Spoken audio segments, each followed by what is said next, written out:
Mask بھی لگا ہے اندر سے سبحان اللہ بھی کہنی ہے ان کی چوکھٹ ہو تو کاسا بھی پڑا سجتا ہے ان کی چوکھٹ ہو تو کاسا بھی پڑا سجتا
پارلیمنٹ میں بھی جا کے اور بات کوئی نہیں کی، حضور کی نعت ہی پڑھی ہے، حضور کا ذکر ہی کیا ہے صاحب جی نے.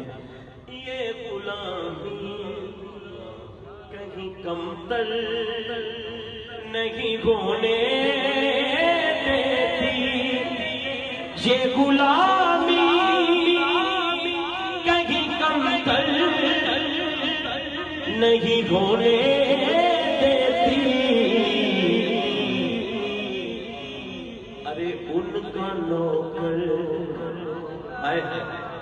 ان کا نوکر وہ تو شاہوں میں کھڑا سجتا ہے، ان کا نوکر وہ تو شاہوں میں کھڑا سجتا ہے.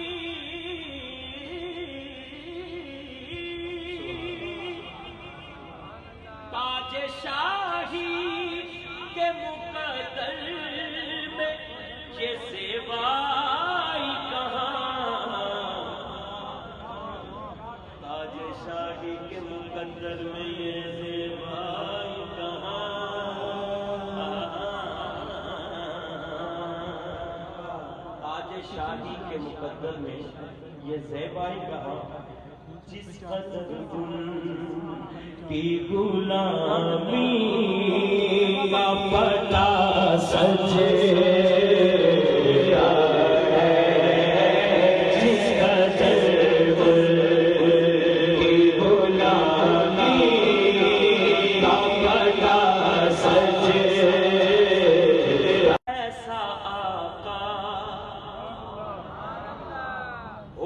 لازم ہے غلامی پہ غرور، ایسا آقا ہو تو لازم ہے غلامی پہ غرور، ارے ایسی نسبت آلے ہاتھ اٹھاؤ، ایسی نسبت ہو تو پھر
مجھ سے کہتے یہی ہے محبت سرور،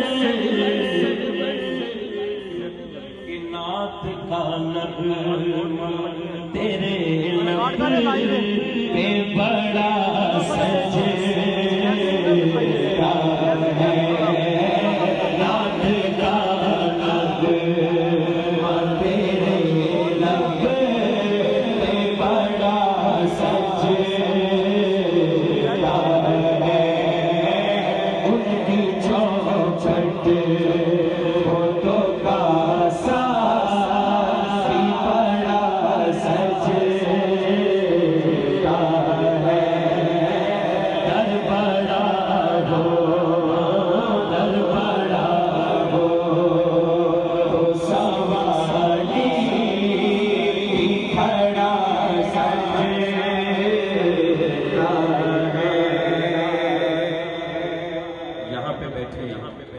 ہر حضور کے غلام کے دل کی کچھ باتیں ہیں وہ میں پیش کرتا ہوں، تب انشاءاللہ صاحب جی تشریف لائیں گے اور ایک شعر ان کے آنے پر ان کی پسندیدہ جو نعت ہے ایک شعر اس کا آخر میں پیش کروں گا۔ ابھی آپ کی اور میری جو کیفیت ہے 2 سال ہو گئے ہیں اس در پہ حاضری نہیں ہوئی، دعا ہے بس جلدی جلدی آج کی محفل کا صدقہ تو ہمارے لیے، ویسے تو وہ در کبھی بند نہیں ہوتا، ویسے تو کبھی بند نہیں، ہمارے لیے ابھی فی الحال راستے بند ہیں، بس جلدی جلدی کھل جائیں۔ ہماری کیا کیفیت ہے؟ ہم نے سینے میں مدینہ یوں بسا رکھا ہے، ہم نے سینے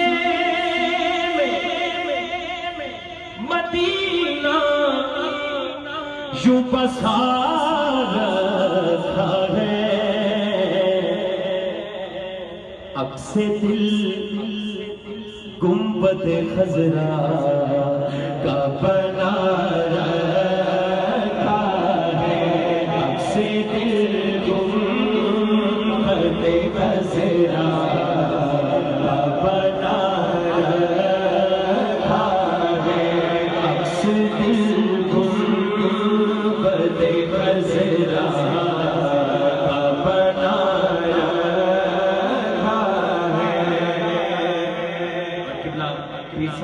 کی توجہ چاہتے ہوئے یہ شعر ہے۔ وار تو جان ہر وقت آنکھوں میں یا مدینے والے یا مدینہ پاک ہے. وار تو جان میں طٰہٰ کی حسین آنکھوں پر. وار تو جان میں طٰہٰ کی حسین آنکھوں پر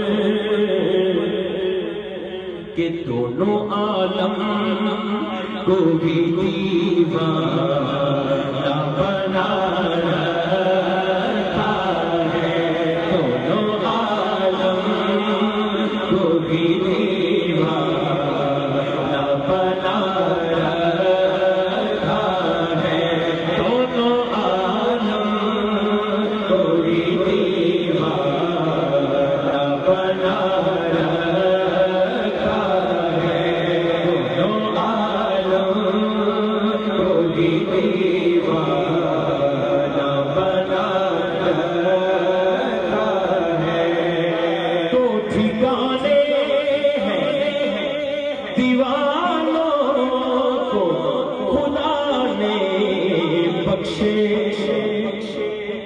دو ٹھکانے دیوانوں کو خدا نے بخشے ہے وہاں خلد یہاں طیبہ بنا رکھا ہے. وہاں خلد یہاں طیبہ بنا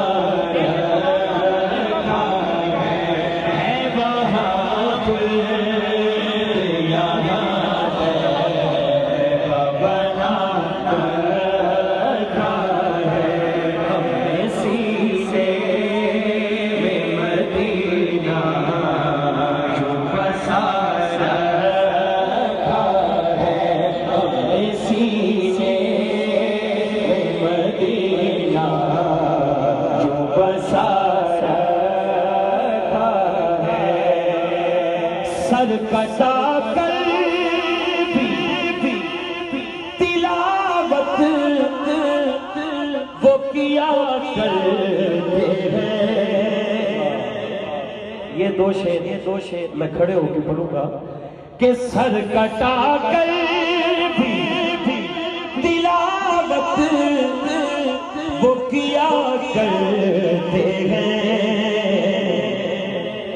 جن کو قرآن محمد نے پڑھا رکھا ہے. جن کو قرآن محمد نے پڑھا رکھا ہے. جن کو قرآن محمد نے پڑھا کفر ہے گل تو کہے مردہ میرے آقا کو.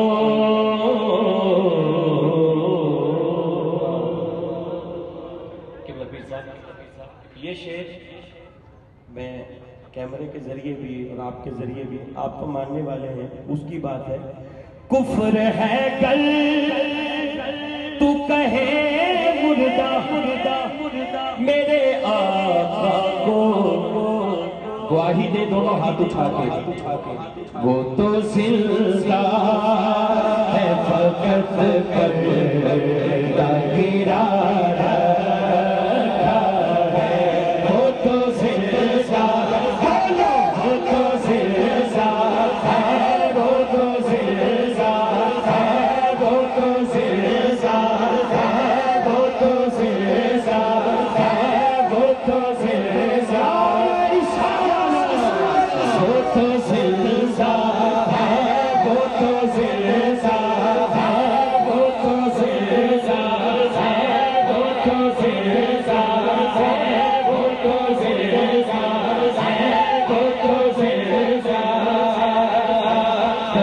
پر گرا رکھا ہے.